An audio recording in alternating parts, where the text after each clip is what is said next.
ஆவணி மாதம் புண்ணிய சதுர்த்தி நாளும் பிறந்ததம்மா அப்படின்னு சொல்லுவாங்க. அந்த பாட்டு கேட்காதவங்க இருக்கவே முடியாது. ஆவணி மாதம் அப்படின்னாலே சதுர்த்தி, அதுவும் விநாயகர் சதுர்த்தி. இந்த புண்ணிய சதுர்த்தியில நம்ம பார்த்தீங்கன்னா விநாயகருக்கு ரொம்ப பிடிச்ச ரொம்ப எளிமையான ஒரு தெய்வீக மூலிகை அர்க்க புஷ்பம் அப்படின்னு சமஸ்கிருதத்தில் சொல்லக்கூடிய இந்த எருக்கம்பூவை தான் பார்த்தீங்கன்னா நாளைக்கு நம்ம விநாயகர் சதுர்த்தியில் கண்டிப்பாக விநாயகருக்கு சூட்டி மகிழணும்.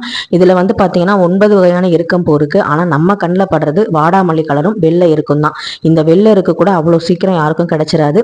நான் பார்த்தீங்கன்னா நாளைக்கு விநாயகர் சதுர்த்தி இல்லையா, அதனால் பார்த்தீங்கன்னா இந்த வெள்ளை எருக்கோட மகத்துவம் நான் ஏற்கனவே சொல்லியிருக்கேன்.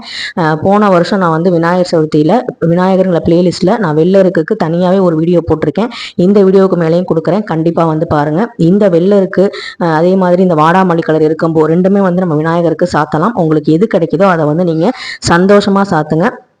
அது மட்டும் இல்லாமல் இந்த எருக்கம்பூ பார்த்தீங்கன்னா அந்த அர்க்கம் புஷ்பம் சொன்னேன் பார்த்தீங்களா, அர்க்கம் அப்படிங்கிறதுக்கு பார்த்தீங்கன்னா சூரிய பகவான் அர்த்தம். சூரியனுக்கு நம்ம பிடித்தமான ஒரு மலர் இந்த எருக்கம்பூ.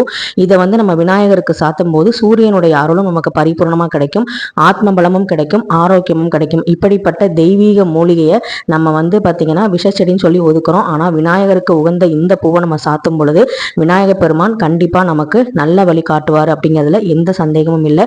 விநாயகர் சதுர்த்தியில் இந்த பூவை கண்டிப்பாக விநாயகருக்கு நீங்க அணிவிச்சு சந்தோஷப்படுத்துங்க. நம்மளுடைய வாழ்க்கையும் சந்தோஷப்படுத்துறதுக்கு அவர் நிறைய விஷயங்கள் தொடர்ந்து செய்வாருங்கிறதுல எந்த சந்தேகமும் இல்லை. நன்றி.